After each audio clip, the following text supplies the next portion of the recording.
Apply. Here we've reached an impasse.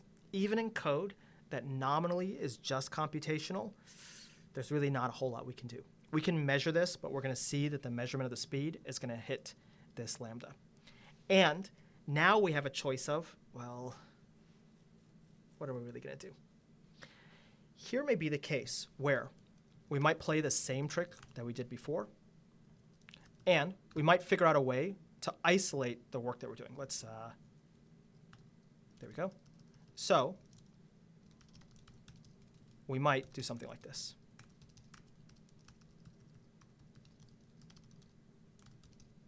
Here's a group by object. And initially, we do something like that. We'll just move things around a little bit to allow ourselves to have a point where we can speed things up later. This is something that I think is actually missing from pandas. We can do registered accessors on data frames, but I think we should be able to add registered accessors to group by, because it would be a lot nicer if we could do something like this, even though this wouldn't be written at anything but the pure Python level, where we'd just be doing something like, from pandas import group by and just adding this to the group by object. But extending the group by object is a little bit harder, so here we'll just do it with a pipe for now. And then later on, we'll come back and we'll figure out how we can reformulate this. Because it's definitely not the case that I want to do this reformulation. Here, the necessary reformulation would look like,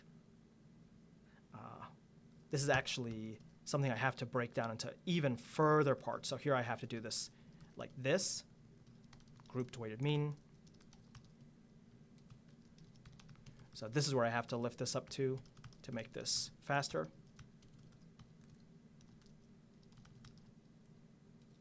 And then here I have to do something like this, df.groupby, grouping, so that I can then rewrite this like this. And then here I actually have to specify the values and the weights. And you can see we have significant risk of loss of generality here, but it's quite tricky for us to get around problems like this without worsening the readability of our code. So we'd start off with something like this, and here we do it like this. Actually, no, we have to figure out what those are. So this is at very high risk of loss of generality. But we can at least then turn this into something that might be faster, maybe flipping this over to something with like an assign. So here we'd have to do something like, total weights equals, and we'd have to group by the grouping and then take our weights column and then sum that. Then we'd have to do like a weighted values on this. And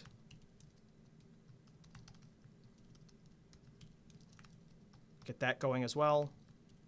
And then so forth and so on until we speed this up to our heart's desire. But at least finding that point where we can swap something out might be better than having these scatter performance optimizations throughout our code. What you can see here is the nature of this problem is that our code is not structurally set up to be fast.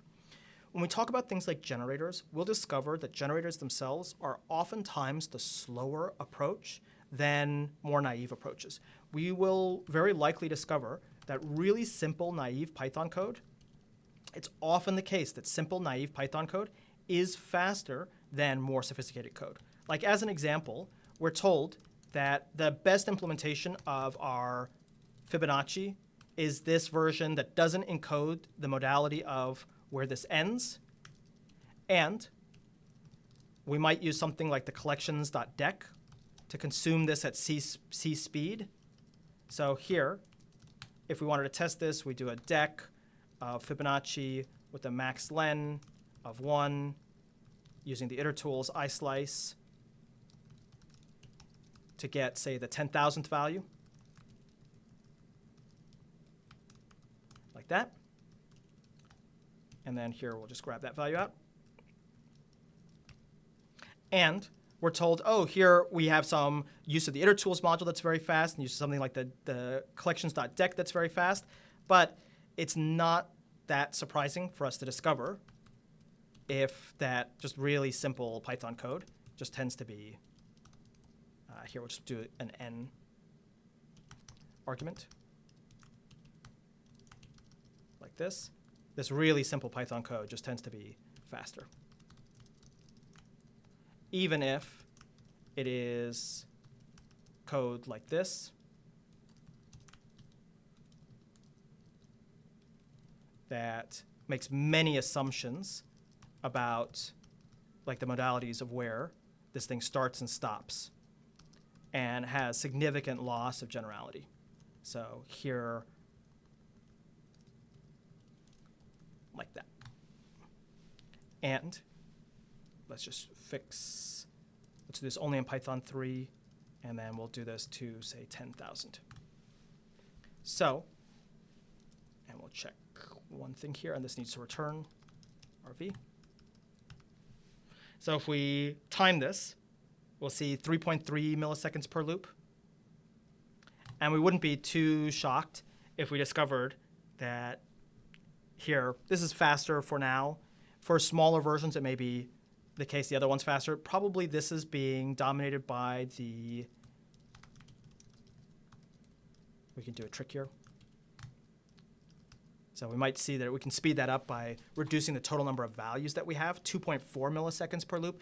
So we can see that the dumb Python code can sometimes be within the range of the smart Python code, but that's not the reason why we choose things like generators in the first place. In general, benchmarks aside, micro benchmarks are likely going to mislead you. They're likely going to tell you that something's faster, but they're going to tell you that's faster as a point in time, only incidentally as a consequence of many issues that are maybe not under test. When you look at these micro benchmarks, what you should always try and get from those micro benchmarks is, why is this faster, and what are the actual common access patterns and the trade-offs that I have?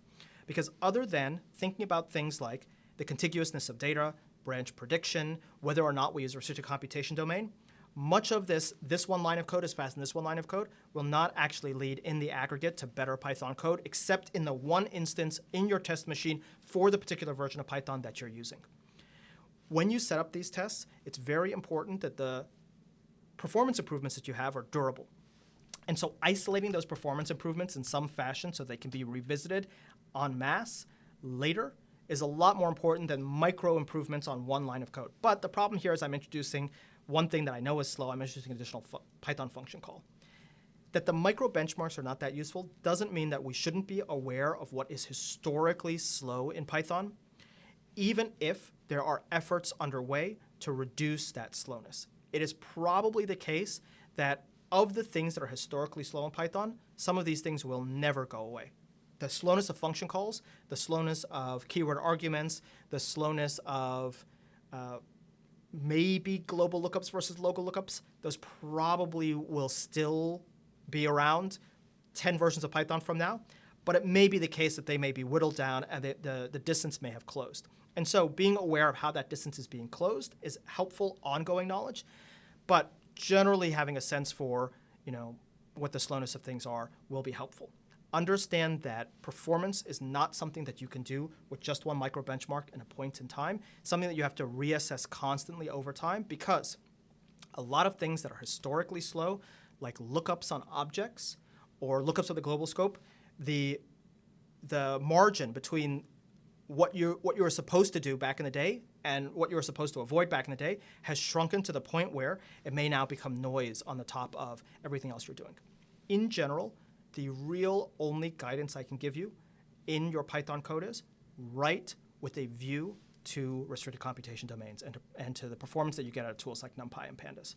That is to say, structurally identify the computational parts of your code.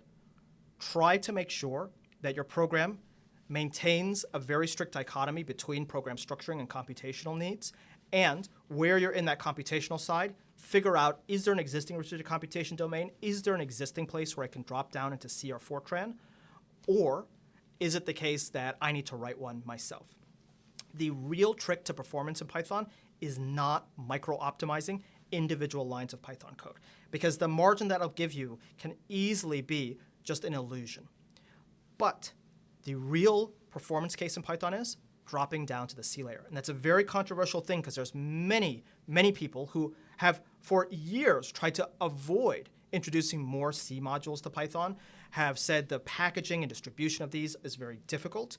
But I think that tools like NumPy and Pandas really show us the case where, in general, what we can get out of Python is very, very, very high quality and very flexible dynamic program structuring with the opportunity where necessary to drop down to a lower level in order to get the speed back.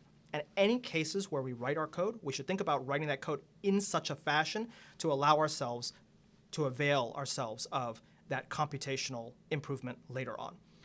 The micro benchmarks, I think, are otherwise mostly a distraction, except for understanding where you might be reaching the extents of what is possible speed-wise, or understanding where, I'm only doing this 3 times, maybe it doesn't really matter, or just being able to get a general sense of what is Python actually doing and what is that restricted computation domain capable of doing? What is going to be more or less amenable to optimization?